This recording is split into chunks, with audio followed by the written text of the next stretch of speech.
Welcome to the Real Deal and Real Estate TV show. I'm Andrey Sokurec, and today I'm very pleased to have Paul Kelley. Paul is a real estate investor. He's been investing for 60 years. He's a real expert, and he is still active buying real estate. And I learned from him so much. He's my personal mentor, and I'm so excited for you because you can learn how you can buy real estate using seller financing and how to be creative. Paul, welcome on the show. Thank you, Andrey. Thank you so much for coming. So, Paul, I read your book, Swapping Real Estate for Fun and Profit, and I got a lot of notes from it. The first question to you is how people can buy, people who complaining, well, we want to invest in real estate, but we have limited funds. Okay, or a bank is not going to approve it. Please tell me how those people can buy real estate without going to a bank. Well, there's a number of ways, of course, but the easiest one is to get seller financing. Go to the person who's selling the property and tell them that I'll buy your property if you will finance it. Okay, well, can you give us an example? Like, for example, I'm selling a property for $100,000 and you investor, how would you approach me? Well, first of all, I'd want to know what your circumstances are. Do you need the money? Do you need cash? Would you be satisfied with monthly payments or annual payments or semi-annual payments? I like annual payments, of course, because of the time value of money. But I would try to establish your circumstances so I could solve your problem too, not just mine. In other words, if I can't help you, you're not going to be able to help me. Okay. That's about the crux of it. So free and clear properties stands for 33% of all market. So there are a lot of free and clear property. That means that people own that property outright.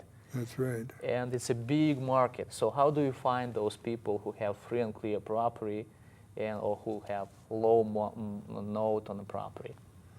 Well, of course, I use the usual forms, like go to Craigslist or go to for sale by owner.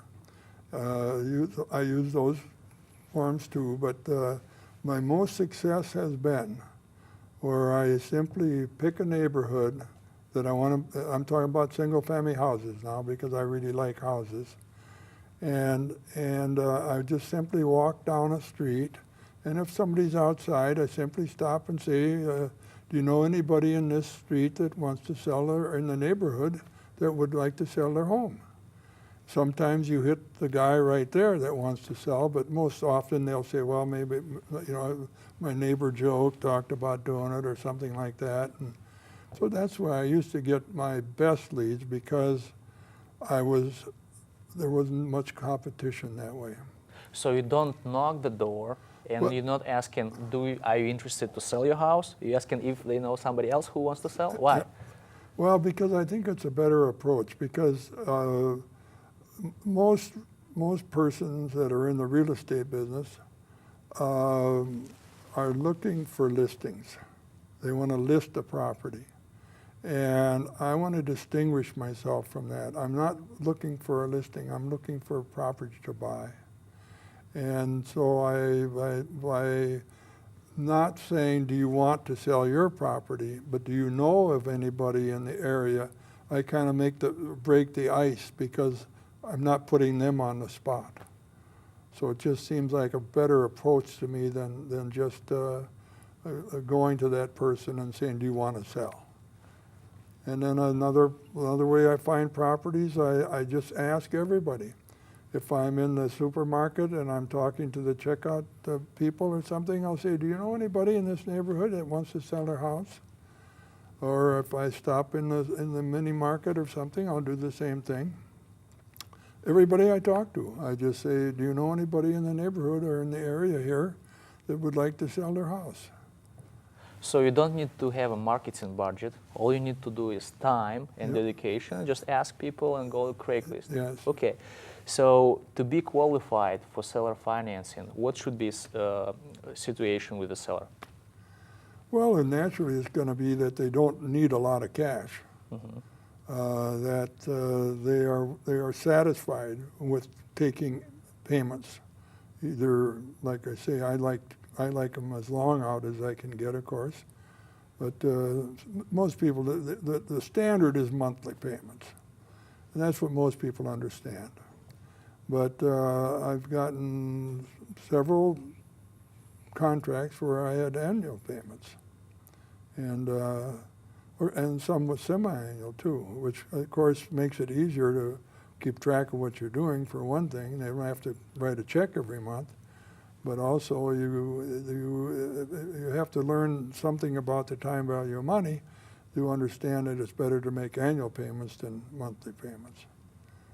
It's just a matter of the time value of money, that $1 today is worth more than $1 a year from now. So. And so you go to Craigslist, you search for people who wants to buy a house, who wants to sell a house. The property should be either free and clear or should have low mortgage on the property. And how do you explain to people? Because what I found out that a lot of people, they try, investors, new investors especially, they try to explain people about the contract for deed and mortgages, and people, the sellers, they get confused, they're afraid, they're scared, they don't understand those terms, and they say no because I don't understand that. So how do you explain? Do you tell them about mortgage or notes, or what do you do? No, I don't. I don't get into the details. What I do is I sit down, and this is not going to happen on the first contact either. People really don't open up till you get to know you a little bit, and so a lot of times I might have to go back 2 or 3 times and just to talk to. Find out really why they're selling and what their motivations are and where they want to go, and if monthly payments or annual payments or however I can structure it will work. I simply say why don't if you're willing to accept payments, this is what I can do. And if that's acceptable to you, we'll go to find somebody that has got the knowledge to do the necessary paperwork. I don't get into all of that technical stuff because I don't want them to confuse what we're doing to solve their problem with how we're going to do it. So I simply say we'll go find somebody, either an attorney or the title company people or somebody that's knowledgeable that can do the necessary paperwork for us. So you make it simple for people so they're not confused, they're not afraid. Exactly. So you take a notepad and just go numbers by number, this is how much you want, this is how much you can pay. Absolutely. And what's your formula, how much you can offer? Well, the old saying is, and there have been several books written on nothing down, but that doesn't work very good. You always have to offer some cash. Cash is a sweetener, to make a deal better. That you need some cash, but you don't have to use a lot of cash sometimes. And sometimes you can use a cash bump. You can say, well, I can maybe pay 10% down this year and maybe another 10% down next year. So you call it cash bump? In addition to the payments that I'm going to make to you. You call it cash bump? Bump. Bump. Okay. Yeah. Okay, and also. But there again, that you shouldn't use that word because that's sort of a professional word again. So do not use professional words. Make it simple for people. Right, yeah. And how much do you usually put down? Like 5%, 10%, nothing down? I start with 10%. 10%. Mm-hmm. And I will go up to 25%, particularly, if the situation is good. Sure. Okay. So most of the investors, they buy and pay in cash. It's obviously good to have cash, but you also can have seller financing. So do you make cash offer and seller financing, or just seller finance? How usually do you structure? I do both.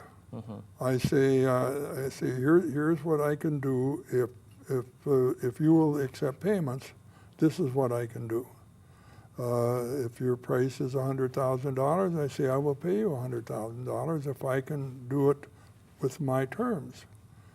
However, if you're going to insist on cash, I can maybe only raise $70,000. So that's how I put it.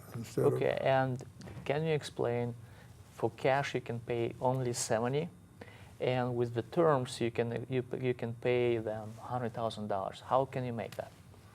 Well, of course, I'm going to structure the terms so that they are advantageous to me also. If I can't figure out a way to structure the terms that are beneficial to both of us, then of course we're not going to make a contract, because it just won't work. And I mean, I'm not going to go ahead and get myself in a bind just to solve your problem. But if we can help each other, then we're going to have some way to get along here. So you need to understand the problem and to be able to solve it for the sellers. Exactly. That's Okay. that's the whole crux of it. And you know, and it's not easy nowadays with mortgage rates as low as they are. But there are still a lot of qualified buyers out there that just can't get a mortgage, and so I would guess that those people could find seller financing if they can show that they've got jobs and they've been on the job and this and that. And of course, as an investor, I don't have to prove that I have a job. All I have to show is that I know what I'm doing, and I'm going to purchase your property with the intent to create a profit. But at the same time, maybe I can help you. So that's how I approach it. That however I buy it, I'm going to structure it so that I can eventually make a profit. So you mentioned a lot in your book, sweetheart terms. Could you explain what it means? Well, of course, you know, most people have taken out a mortgage already. They already know what a mortgage is and a note. I mean, almost everybody's that's been in real estate or bought a house that understands a mortgage and a note, because they've got it in their possession from the bank or mortgage company. So I suggest that everybody go to their paperwork and read that paperwork so they understand what it says, particularly the note. The note is the crux of the whole deal.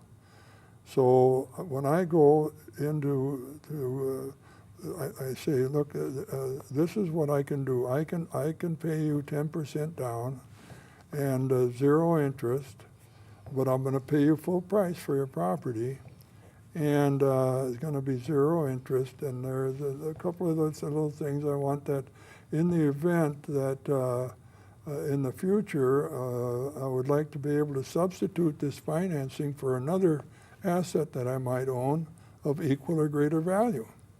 So that if I take all this time creating a good mortgage, I certainly don't want to have to pay it off if I find a cash buyer for the property that I own.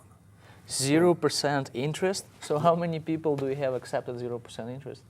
I've had quite a few people accept that, if I agree to pay full price. Okay. So So if people say, well, 0% interest, well, I want some interest.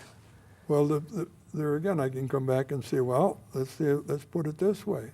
Right now, if you have your money in the money market, it's probably going to pay you 1/10%, or 0.5%, or 0.9 maybe.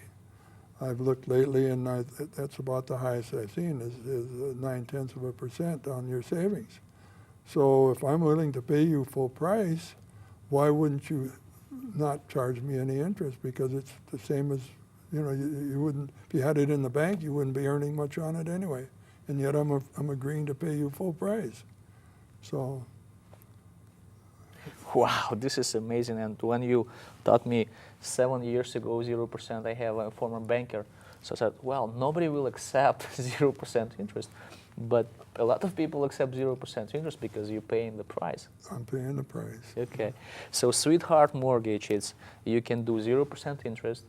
You can do a substitution of collateral. And substitution of collateral is just two lines in the mortgage note. Right. That you can exchange or subordinate this property with another one. That's right. Also, one, the most important one, is non-recourse. what does it mean? Non-recourse, it means that I am only responsible for what I owe you, and if I'm unable to repay that you cannot sue me for the balance for any reason.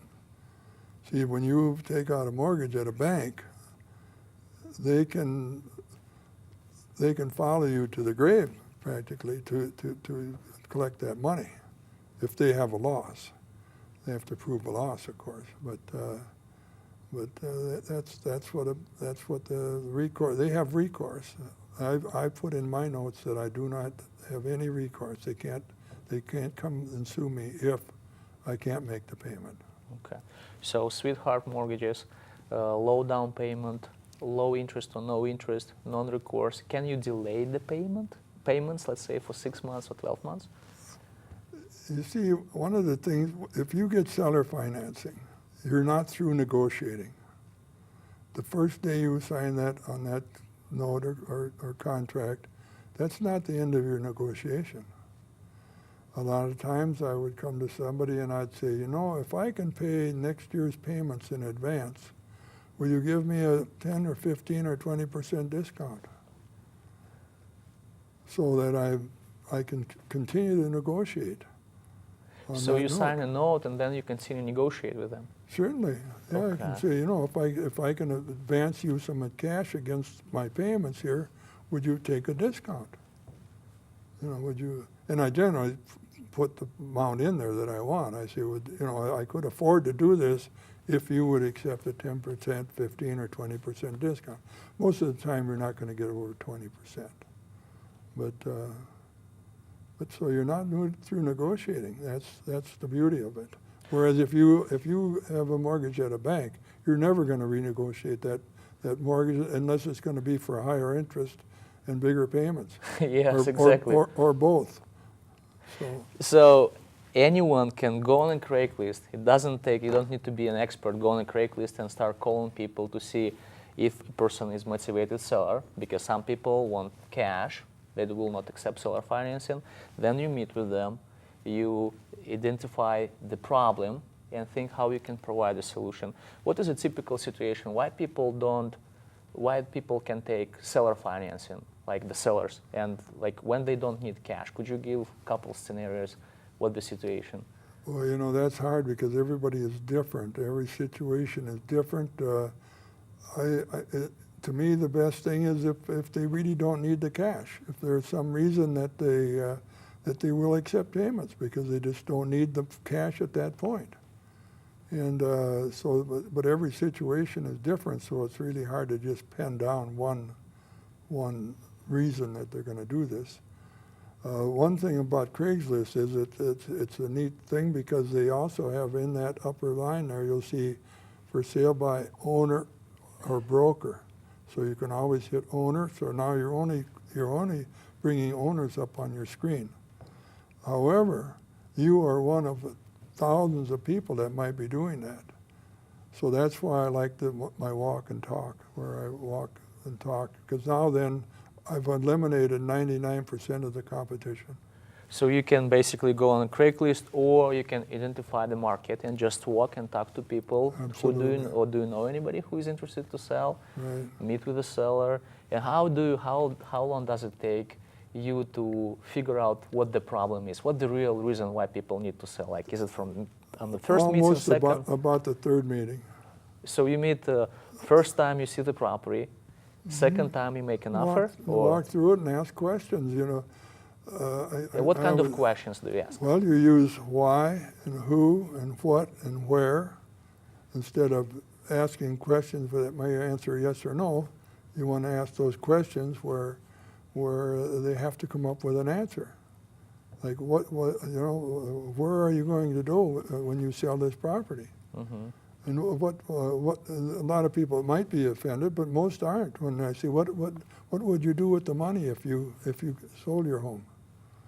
Now some people get offended. That's none of your business. But just say, you know, I'm just trying to solve a problem here, and maybe by doing, if you can answer some of my questions, we can figure this all out.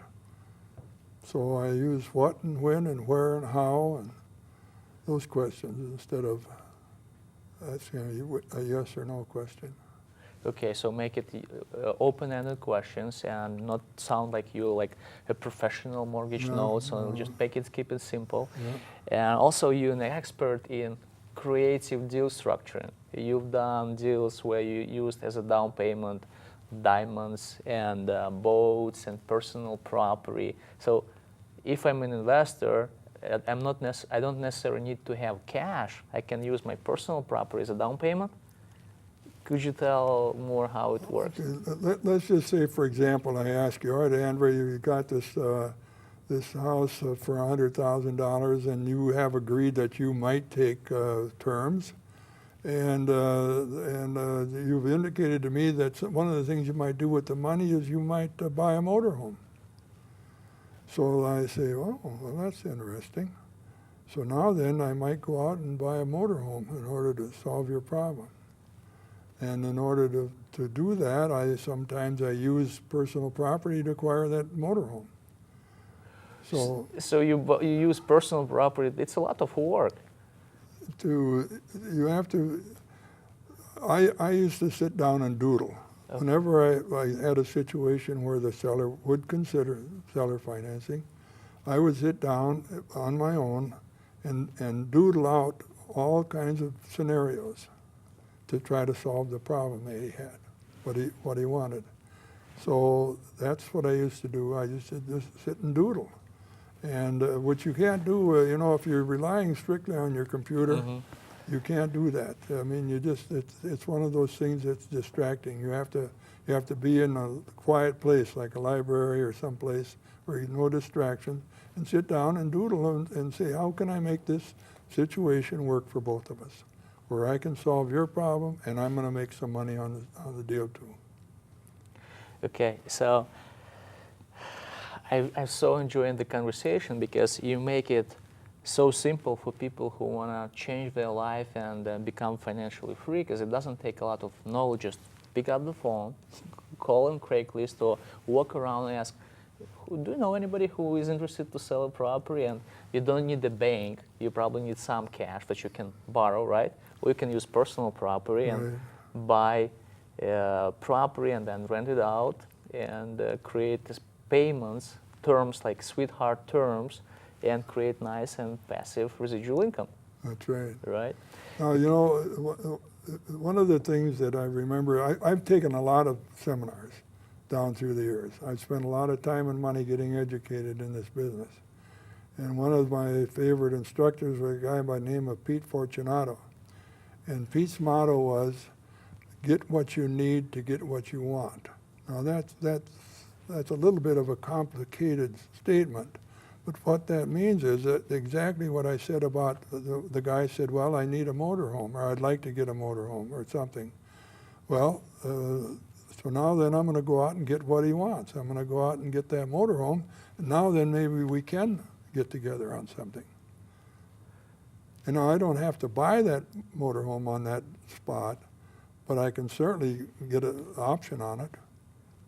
Wow, this is another, like we could spoke for like many hours, but what are the good, let's say, could you give me two advice, or people who are watching it, two advice who are new to real estate or used to pay cash for the property? What two advice you can give them? Well, I think you have to get out of the box on more than one thing. You have to change the way you look for properties, first of all. And I like to look where, it's hard to find a diamond in the middle of the fairway because you got everybody looking. But look in the rough for the diamond, because you don't have any competition there. That's where nobody wants to look in the rough. They all want to look in the fairway. They want to do it the easy way. So I still maintain you go out and look where nobody else is looking. And that's where you're going to find your diamonds. So, and another thing I like to do is I like to use my assets.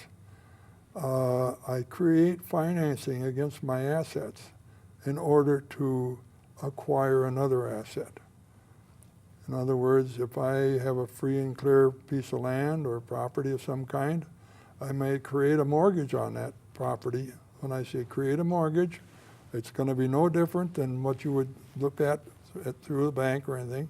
I'm going to use the same paperwork, except that the note is going to be all of my terms.